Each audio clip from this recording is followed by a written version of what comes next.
नमस्कार दोस्तों, मैं नवनीत एक बार फिर से आपका स्वागत करता हूं मेरे YouTube channel medicine and biology में। फ्रेंड, आज की इस वीडियो में मैं बात करने जा रहा हूं नींद की गोली के बारे में। बहुत सारे लोग ऐसे भी हैं जो कि नींद की गोलियों का गलत तरीके से इस्तेमाल करते हैं। पर आज की इस वीडियो में नींद की गोली का सही इस्तेमाल क्या होता है, क्या इसकी डोज होती है, क्या इसके साइड इफेक्ट होते हैं, किस तरह की बीमारी में इसका इस्तेमाल डॉक्टर कितने दिनों तक करता है, तो आज की इस वीडियो में इन्हीं सारी चीजों को लेकर डिटेल में बात करेंगे। और फ्रेंड, एक बार फिर से आपसे वही रिक्वेस्ट है, चैनल पर पहली बार आए हैं तो चैनल को सब्सक्राइब करना ना भूलें। वीडियो अगर आपको पसंद आती है, यूजफुल लगती है, तो आप इसको अपने फ्रेंड के साथ भी शेयर कर सकते हैं। चलिए शुरू करते हैं।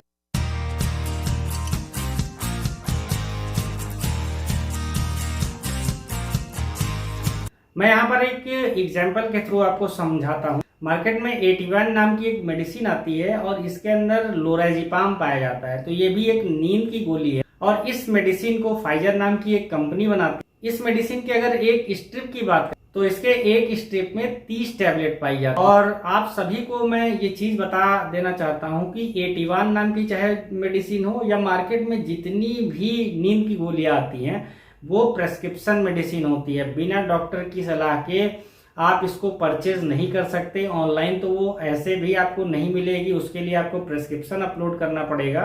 और मेडिकल स्टोर पर भी जब तक आप प्रेस्क्रिप्शन लेके नहीं जाएंगे ये दवा आपको नहीं मिलेगी।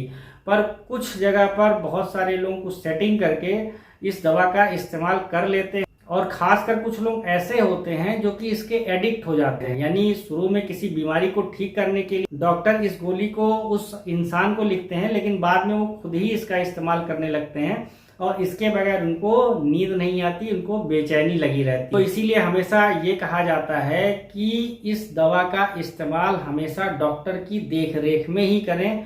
खुद से इस मेडिसिन का इस्तेमाल बिल्कुल मत करें। अब एटिवान की पर्टिकुलर बात कर ले तो ये 1 mg में भी आती है, 2 mg में भी आती है, 4 mg में भी आती है। अब एटिवान के अंदर जैसा मैंने पहले ही बताया कि लोराजिपाम पाया जाता है। लोराजिपाम बेसिकली क्या होता है, सेडेटिव हिप्नोटिक्स कैटेगरी की मेडिसिन होती है और ये जो है बेंजोडाइजापीन ग्रुप में भी आती है, जिसमें कि डाइजापाम आता है, उसी ग्रुप की ही ये मेडिसिन है। बट इस मेडिसिन का ज्यादातर इस्तेमाल जो है वो मेंटल डिसऑर्डर में किया जाता है। अब अगर इस मेडिसिन के इस्तेमाल की बात कर ले तो जैसा मैंने पहले ही बताया कि मैक्सिमम इस दवा का इस्तेमाल मेंटल डिसऑर्डर में किया जाता है। बहुत सारे लोग ऐसे होते हैं जो कि दुनिया भर की परेशानी की वजह से वो एंजाइटी का शिकार हो जाते हैं। उनको हमेशा जो है किसी न किसी चीज को लेकर, भविष्य को लेकर चिंता बनी रहती है।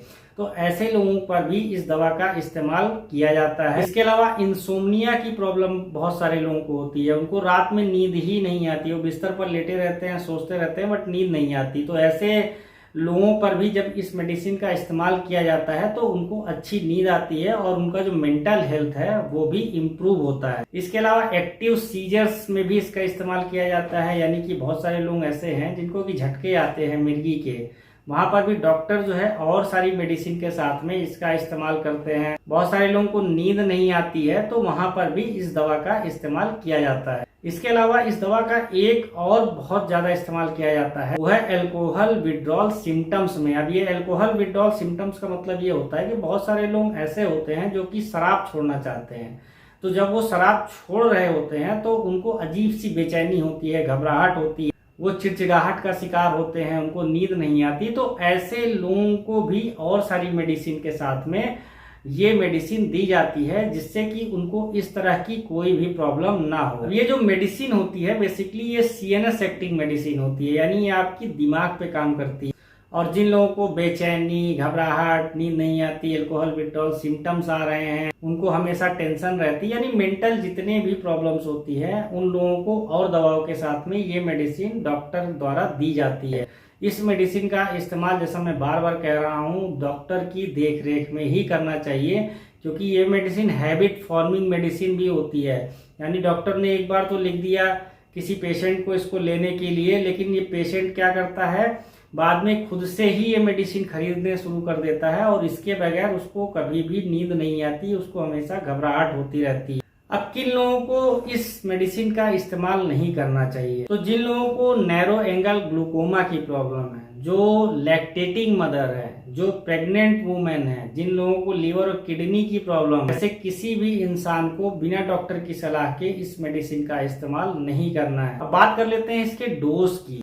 तो किसी भी अंग्रेजी दवा की जो डोज होती है वो वेट पे डिपेंड करती है, एज पे डिपेंड करती है। अब जैसा मैं अगर एंजाइटी में बात करूं तो एंजाइटी में जो इनिशियल डोज होती है वो 1 mg भी हो सकती है, वो 2 mg भी हो सकती है, वो ओडी भी हो सकती है, वो बीडी यानी कि दिन में 1 बार भी दी जा सकती है, 2 बार, और बहुत ज़्यादा प्रॉब्लम है एंजाइटी की तो दिन में 3 बार भी लिखी जा सकती है।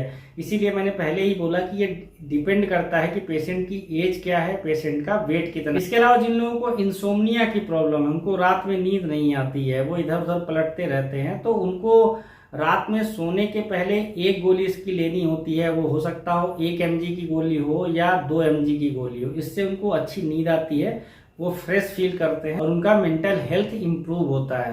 इसके अलावा जिन लोगों को मेंटल प्रॉब्लम हुई है, अभी क्रोनिक नहीं है, अभी स्टार्ट हुई है, उन लोगों को इसकी 1 mg या 2 mg की दवा जो है 4 से 6 हफ्ते चलती है। लेकिन जरूरी नहीं है कि 4 से 6 हफ्ते चले, ये पेशेंट की कंडीशन पे डिपेंड करता हो सकता हो ये दवा जो है लंबे समय तक भी और सारी मेडिसिन के साथ में चल सकती है। तो मेरे ख्याल से 81 टैबलेट को लेकर आपको बहुत सारी जानकारी मिल गई है, तो आप भूलकर भी नींद की गोली समझकर खुद से इस तरह की मेडिसिन का इस्तेमाल ना करें। 81 से रिलेटेड कुछ और भी जानकारी आपको चाहिए तो आप मेरे कमेंट बॉक्स में कमेंट करके मुझसे पूछ सकते हैं। आपका बहुत बहुत